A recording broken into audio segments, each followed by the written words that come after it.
make AI work for you to increase your productivity so that you're not replaced. I want to do things, I want to learn things, I want to be so good. With tech, you don't realize you are tired. Which one would you say made the most impact? 6 years after graduation, I picked my cert 2 weeks ago. I never needed it actually. How are you in primary and you're getting marks like 30%? There is also the element of having a mentor. I'm wasting time without wasting time, so that's productive.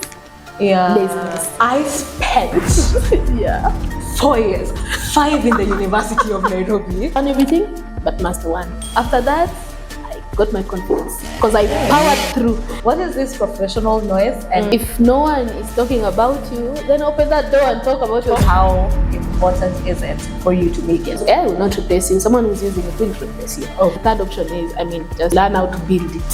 For more information, go to Glassdoor. Full stop.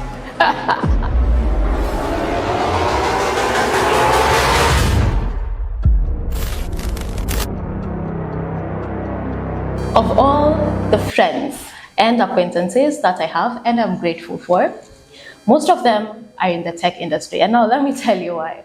I've realized that there's an aura that people in the tech industry bring around you. Especially if they're developers, I think I could amount it to the amount of time that their brain spends in activity, but they have such a great sense of humor.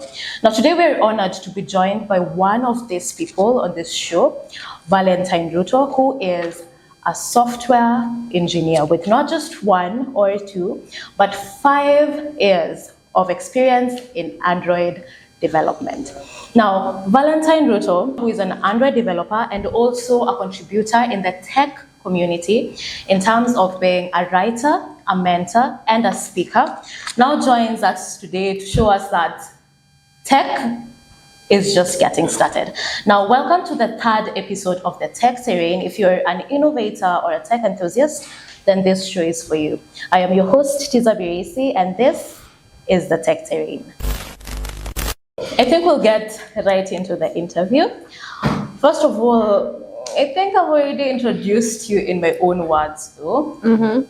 Kindly tell us who you are and especially what you do. Well, first of all, thank you for welcoming me to Tech Terrain. It's an honor to have you here. I am glad to be here. I am, as you said, I am Valentine Rutto. I am a native Android developer. I'm really big enthusiastic when it comes to contributing to the tech space. So that means just lifting others up in whatever capacity I can, which at the moment is just me offloading my brain. Yeah. Thank God. Yeah. Apart from that, I try to play the classical guitar, and I watch a lot of Asian dramas. Asian? K-dramas. I feel like I want to ask you, how does your romantic life look like? I had a friend, she was really invested in K-dramas, and then it reached a point she couldn't entertain any man. Exactly. If she thinks that they're not going to give that level of. So like, what does if it's not too much to ask? It is non-existent, so it just exists on the TV. No. After that, you go very fast to Android Studio, so forget. Okay, now you've talked about being an enthusiast in tech. I feel like when you have love for something, it just doesn't start out of nowhere. Like, I'm 16 years old and I just decided I want to love tech. Like, I feel like there is a process as to which your love or your passion for something begins. Where can you pinpoint that this is now the specific point where you started developing your love for tech? I was just a very curious child, and I liked how I could, remove things and put them together. So I was just like, oh, okay, so how does this work? How does this work? And then in primary, there was a computer with a floppy disk. I was like, okay, so the floppy disk goes here, comes out. I'm like, interesting. Okay, then now we move now to the next stage. We go to high school. Then in high school, there's a computer lab. You're like, what is this? And then in the whole library on computer history, COBOL language, Pascal. In high school, it was Visual Basic. Okay. So Visual Basic was now the in thing because those are a little bit like visual. Yeah. So that's when I started now coding. Actually, at this point, actually, I knew that I would be a chemical engineer. So there was no tech there yet. Yeah, because tech was just a hobby that I would do when I don't want to hang out with people. So I'll play basketball. You're introverted? Yes, I am. No, you're lying. Oh, No, like, from the way you're speaking to me, I wouldn't place you as an it introvert. takes practice. Miss Tourism taught me actually. Oh, So I used to okay. model back then, back in the day. Wait, how many things that you're making me feel as if I'm inadequate? I did a lot of things. So Like, wait, you play the guitar yes. and you have participated in Miss Tourism. Yeah. Okay, can we just get into that a little bit? Okay. So like after you finish high school, and then I've been playing basketball like ever since. Yeah. Like, ever since, because my family is like a basketball family, so I've been playing it. So like you have the body for it, and you're slender and whatnot. So I was just working like from my basketball practice, and then the scouts just picked me from the street. Then I went to the competition, then got the crown. I'm like, Allah. So I kept my crown for it. It is for West Pokot. Okay. Yes. So I kept my crown for at least 5 years. Pardon me? You picked tech. I picked tech, so I had to give it back because okay. So at that time, okay, I understand the passion bit of tech, and it started a long time ago, and this one you've just okay. But why? What happened at that particular time? Okay, let me take you back now before we get there. So now I am at so like after finishing high school, I picked up like a lot of languages. So at that time there was a course going on web development. So I entered that college when people were learning how to drive. So I remember like, that. I don't want. I'm like, I want to Tech learn is how my to. love. You people, if you want to go and do driving, Yeah, I want to do tech. Yeah.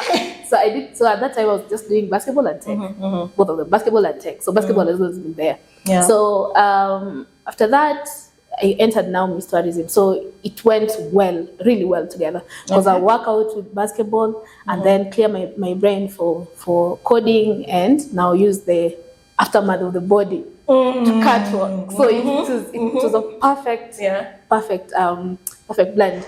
And then so I did that for now those 4 years. I went out to campus. I did computer science. Okay. And then first year, that's when I think that's when I wrote my first actually Android app. Okay. In first year.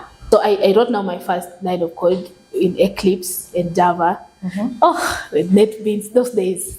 Oh, the horror. Yeah. It was horror. Because it was really hard. Like Android, it was really hard to just get the tools together. I got to second year, I was like, hey, I don't think I can continue with this cloud anymore. Because I was like, hey, I think I really want to do tech now. Coming to Moringa School, I was exposed now to a lot of languages. Okay. So there was Ruby, there was Python, there was JavaScript. And then the last class that we had was on Java. So this is like Android. So Android development. Yeah. And we were taught by, he's still my mentor, it's called Frank Tamre. He's still my mentor up until today. I was taught by him, and I just fell in love. Okay. And that's why I keep insisting that it's 5 years of experience in Android. Okay. So ever since, I just learned like material design, and everything clicked, because with Android I can be a creative and do like UI and animations and whatnot, and I can use my brain as well, like to do backend stuff. So like math, it's just a mix of everything. I'm not gonna lie. In primary, because I remember I had the computer classes and whatnot, I hated them. Okay, that was that one subject that I had like the least marks all the time, back to back. I think I even had like, how are you in primary and you're getting marks like 30%? It doesn't even make sense. But computer was just that one thing I knew in my heart I have nothing to do with. Okay, so I respect you when it comes to that. But then also in the same sense, I remember when we were talking, and you said in high school you didn't really have the necessary amenities when it came now to coding and whatnot, and there was like a nearby high school somewhere. So you used to go there, and then you do 1, 2, 3 things, and then you go about your business. Like, could you take us through that journey? And like, Wasn't that favorable? Because I mean, I was like a quiet kid. Like I started learning to talk these days, like, and to make friends. So I was a quiet kid, and I used to hang out like with Actually, it was a Catholic. My mom was a principal there, actually. My mom was a teacher there. So it was a high school. So I used to go to the computer lab. I'm like, not even computer. I used to hang out with the secretary and type the typewriter. So that's how I learned how to type, actually, to do to do like really fast. I used to chilling with her, seeing like typing. And then I'm like, but what is this here? I feel like also when I see, especially coders, when they just do that so fast, like there's something, I just feel as if there's so much. You can learn it by the way. You can learn it the game. Nah, I feel like it's too late. Let me stick to media. What you love. Let me stick to what I love. Where I come from, like there's no one who's a coder. Not now. Yeah, there's not that much. There's not that much exposure that actually this can be a career. You see, at that point, I feel like it's a junction, like the way we see junctions. It's like a junction in life. Like you had the opportunity, it could have gone another way. Yeah, but you went another way. Like, how do you feel right now that you're now in this space? You've been here for such a long time. How is that working out for you? I think it just validated the point that pick what you love and then you'll never work a day. Because I feel like now that we are on that topic, talking about campus and trades and whatnot, there is this debate that for me goes on and on. It never ends. Which is either picking a campus versus learning in an institute, because you've talked about you're in first year and then you're in second year of campus. That means you're in an actual university. And then you've also talked about Moringa, which is now an institute that offers just like Incepta here offers such kind of development courses and whatnot. So like, because I've been talking to a lot of people and they keep on saying university versus there's like the theory, there's like so much versus self-learning of theory. Like there's so much bombardment of theory when it comes to campus, and then when it comes to institutes, there's now the practical side of things, and then now there's self-learning, which I even don't put. Okay, let me not lie, I've learned a lot of things. No, actually, like personally, say when it comes to editing, I've learned most of my editing I've learned self-learning. I feel like the only problem with that is that the discipline. Ati sasa nitaamka 8 a.m. every day and for 2 hours. Okay, I'll go to YouTube and I will learn 1, 2, 3 things. I think that's the biggest challenge. And then there is also the element of having a mentor. Okay, I feel like having a mentor is very, very important, because now with me, when it comes to now photography, camera work, journalism, that one at least I know I had a mentor. So there's someone I'm looking up to, several people I'm looking up to, and I'm like, yeah, you're doing the right thing, I want you to do the right thing too. So for you, which one would you say made the most impact? All of them. Because I mean, I don't get the debate, to be honest. I don't get the debate. But if you have, what I will say is this: if you have the capacity to go to university, kindly do go, and do finish. But if you don't, or you feel like I don't, and when I mean capacity, I don't mean financial. I mean even mental, and I mean like vibe or psych. If you don't have, you don't have. So you pick an institute, learn the practical skills, because that's all you need actually. Do you know, after around like 6 years of experience, there's not 6 years after graduation, I picked my SAT 2 weeks ago. I've never needed it actually. If I attend graduation parties for people, and then I hear, actually, you're graduating from a 3 months course. What do you mean you're graduating with a gown? I think like the ECD people. Because I feel also like I'm just a salty person, because I keep on thinking I spent 4 years, 5 in the University of Nairobi, doing this degree, and then you want to go and do something for 3 years and wear a gown. I just feel as if, like, I feel conned. You don't deserve it. I just feel as if someone is robbing me. As long as you get the skills, right? And it's all about skills. It's all about skills. There's that as one, and then there is also the element of how aggressive are you to learn the things that you want, because you might just be in love with being a developer, and computers, and you think, oh, tech is so amazing. But now you're taking no measure whatsoever, okay, to get into that kind of space. To actually produce something. What was making me stand out wasn't really, oh, the lecturer said 1, 2, 3 things. It's because I was actually very, very intentional about being there. Like, I can't attend a class just That's to attend the a word, class, intentional. okay? That's the Yeah, word. I can't just touch a camera for the sake of touching a camera. Like, I want to do things, I want to learn things, I want to be so good. What does it entail to be a writer and a speaker in the tech space? This is the process. So you see, there's an Android event coming up, especially like this, not this, the next weekend there's Kotlin conference global that's coming up. Then there's DragCon Berlin. There's just a lot of communities, which is Android specific communities. You see, they always have like a call for speakers. By the way, DragCon tickets are still open by them. It's in November. Okay.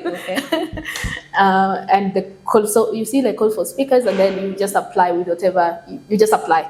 But then the way that you apply is you need to submit an abstract of whatever it is that you want to talk about, or want to teach about. So it can be a code lab, or it can be like how I built, like, how I built this and this and this and this. Because I feel like it requires a lot of Research. experience and a lot of knowledge, especially. It is a lot for of you knowledge. to stand in front of people and say, and people who have like way more experience than you. Especially there's a time that I did like DragCon Uganda last year, and then I was giving a talk about like solid principles, and I was talking about like dagger hilt and coin, and then especially like coin is like what we use like for dependency injections.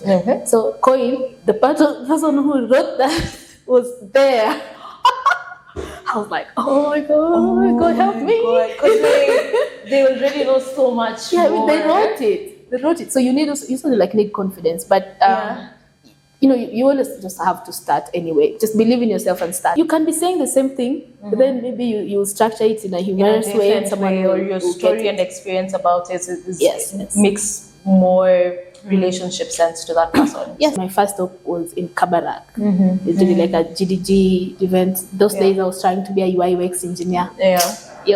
So I was talking about like material design, but it was UI UX for Android. And after that, the feedback that I got, everyone was like, hey, wait, so what is that?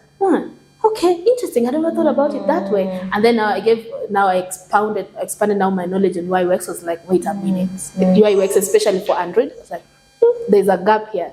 So I did now the next year I did the now expanded talk on UI UX for Android, which is like material design now at DroidCon, and now that one was huge. I'm telling you, I was like, you're shaking. I was shaking, and then after that, I got my confidence because I powered through. And I feel like I powered through. I just shaking like this, shaking. Next. I powered through. No, I get something I find very important when it comes to any industry, in all honesty, is mentorship. And I think we've even already discussed this. And the fact that you mentor people in the tech space, okay? Now I want us to delve a little bit into that. Like, what do you think, how do you think you've helped the people that you've mentored? My motivation behind it, I want to be someone that I needed when I was starting out. Yeah, that's pretty much it. So the way me I mentor and the way like I try to impact, I hope I have, is just to make their work easier, like to remove the chaff from their road. So I feel like first of all, I want us to get a little bit now into your work and now what you do. What are some things that you feel, okay, you know what, Valentine, I did it, okay? And nobody can tell me anything because I did this.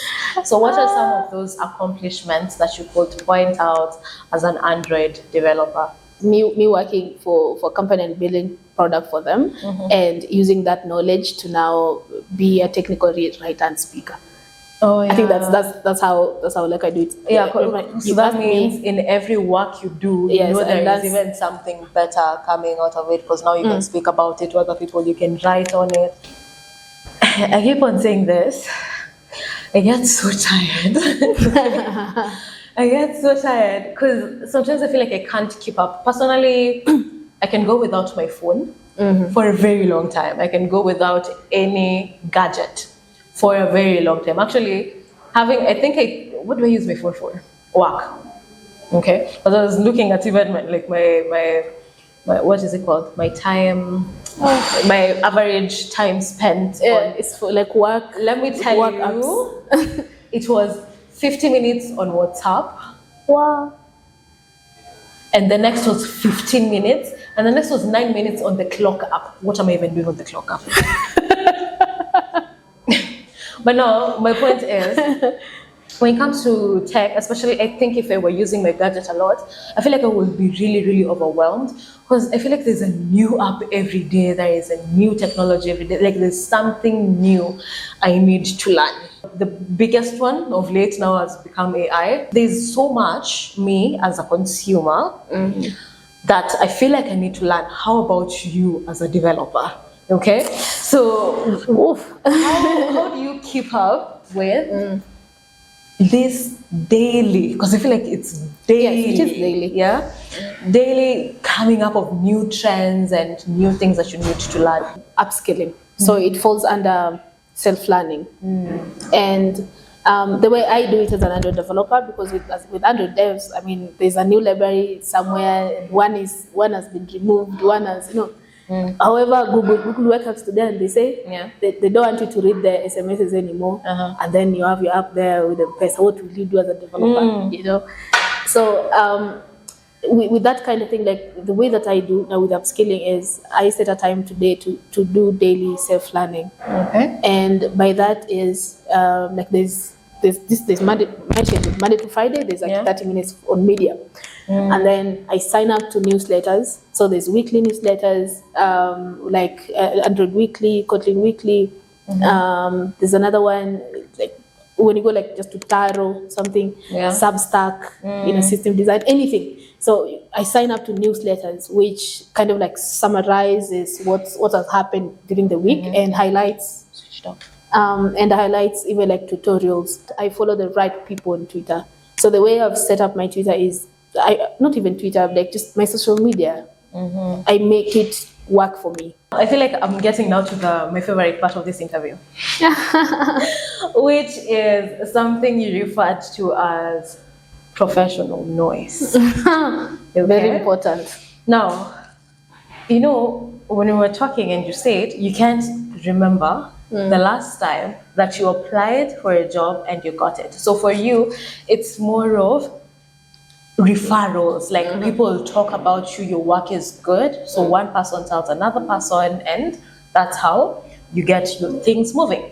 So expound to us, because I feel like I just want to listen to it over and over again. What is this professional noise, and how important is it for you to make it? There's this article by a friend of mine. It's called Prosper. He always talks about like who is talking about you, like behind closed doors. So like who's blowing your trumpet. Yeah. And then so at the end of that article, he also says if no one is talking about you, then open that door and talk about yourself.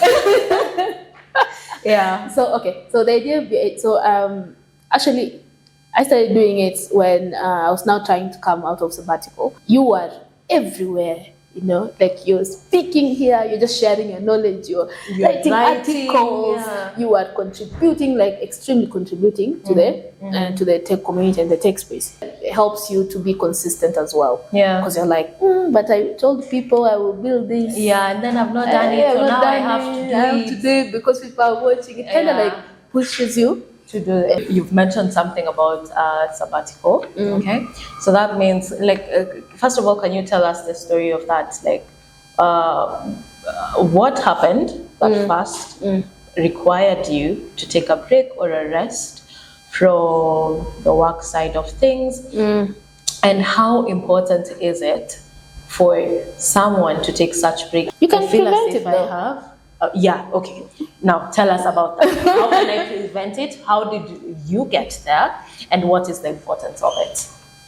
For me, I think it got to a point that I didn't even know that I was burnt out, because I just realized that I no longer enjoy coding. So it was like I was getting a writer's block. I see Android Studio, I'm like, what is that even? I just get stressed. Yeah. And then, so instead of me taking like those short breaks, which I mean, I think that is why leave days are there. Yeah. I just continued. Now in June, that's when now I just picked myself now. So I went home. Yeah. So I'm just following my mother everywhere.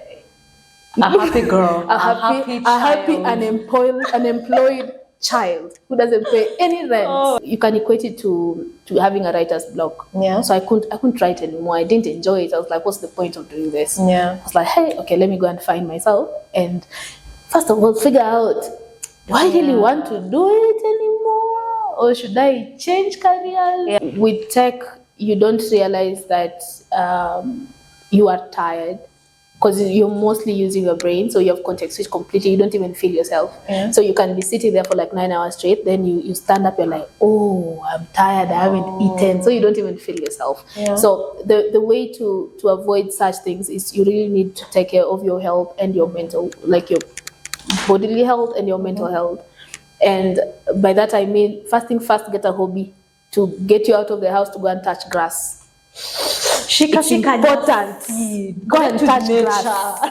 Do something. You know, it can be as easy as, you know, like just get a hobby. No matter what it is, just get a hobby. Number two, you can use the Pomodoro. It also like helps with focusing and concentration, but it also tells you that, hey, time for break. Hey, you know, like that. Now that it's already here, we're not even talking about the future of AI anymore. It's like, what is your current state and your work and how it relates to now AI? AI will not replace you. Someone who's using it will replace you. Okay. So if you're not using it, then I mean, you know, there's Gemini, there's ChatGPT, there's also like Studio Bot, which is like also codes for you. There's the Copilot and everything in between. So the way I use it is, I make it work for me. I make it to improve my productivity. Yeah. So it takes care of the small things, and then small things, and then the big girl business. Yes. And then the free time that I have, the 5 minutes that I have, I use that to upskill. To upskill as much as you can. Yeah. And then make AI work for you to increase your productivity, so that you are not replaced by that same AI. And or now the third option is, I mean, just learn how to build it. That's a good option. It's a good option. That's a good option. As we're drawing closer to the end of the interview, what I really want to ask is, now that you're very keen on mentorship and you're a speaker and you're a writer, that means like the people under you who look up to you, okay? Now, the people that you have mentored, yeah? Do you have like a story of someone that you know, okay, I did 1, 2, 3 things with you, and this is how you ended up, and you know what? Yay to Valentine, because I made this happen. When I go to these tech communities, they're like, Valentine, oh, you used to be my mentor. Yeah. Oh, yeah. So where do you work these days? The fact that you've mentioned you're into community work a lot, I feel like that makes you feel a different kind of way. Like, I feel like to you, that's quite an accomplishment. It is a responsibility, actually. For me, I feel like it's a responsibility, because after I finished Moringa School, I went back to school. I needed the community there, because in Nyeri it wasn't that much. So I needed one, so I created one. I became a Women Tech Makers Lead, which is sponsored by Google. So with that umbrella and Google resources, I was able now to run Android sessions. So teach people like that, so mentor people like that. What I've learned from just like what you just said is that if I need something, I create it. Exactly. I usually say, without the mentorship that I got in campus, that's one. And the person who was mentoring me was very intentional, in all honesty. Very, very intentional. They made sure I got what I wanted at whatever. Like, it's like they actually, like, you can see when someone wants you to succeed. What advice would you give someone who is currently, for example, even here at INSEPSA Kenya, okay? And they're doing, because here we offer now courses in now apps development and software development. So the people who are doing these courses, and they want to get to where you are. Okay. So what would you advise such a person? In the job market, what they're looking for is your skills above everything. You need to build now in public. Yeah. So by that, like, start now using, like, with GitHub, like, host your projects, or and by public, this is what I mean. Post them, put them on GitHub, because that's what the employers will look, or whoever will look. They'll look like, okay, but where are they? Where is it? So they'll look at, okay, so this guy does like this, and then they'll check where do you host it. So it has to be like on GitHub or Bitbucket, or like just Git, any version control. Apart from that, now use your social media to your advantage, because everyone is there. Even if someone is just watching, just following a medics, and then they see, like, I built a website here, and like, okay. You have to read what people are coding, so you have to read a lot of code. Just get a mentor to be easier, because a mentor will be like, this is how you code. No, don't come like this way. This is like this. It's all about the money. Okay. What is the salary range for someone in this career? Okay. For under developer, it depends with your skills, how you sell yourself, and to some company they always say that depends on the years of experience, but it really doesn't. Just it's your skills and how you sell yourself, and also how you negotiate. For more information, go to Glassdoor. Full stop. I think with that, we have come to the end of this episode of the Tech Terrain. If you have reached this far, I know you're interested in tech now. So I am thankful, number one, and I hope that you have gotten one or two things from this, okay? Because I've gotten like a lot, especially when it comes to taking a break, taking a rest, when it comes to creating whatever that you need, and then professional noise. I feel like that's still the most important thing when it comes to this whole discussion. So with that, I have been your host, Tiza Birisi, and this has been our guest for today, Valentine Rutto, and we hope to see you in the next episode. So, bye.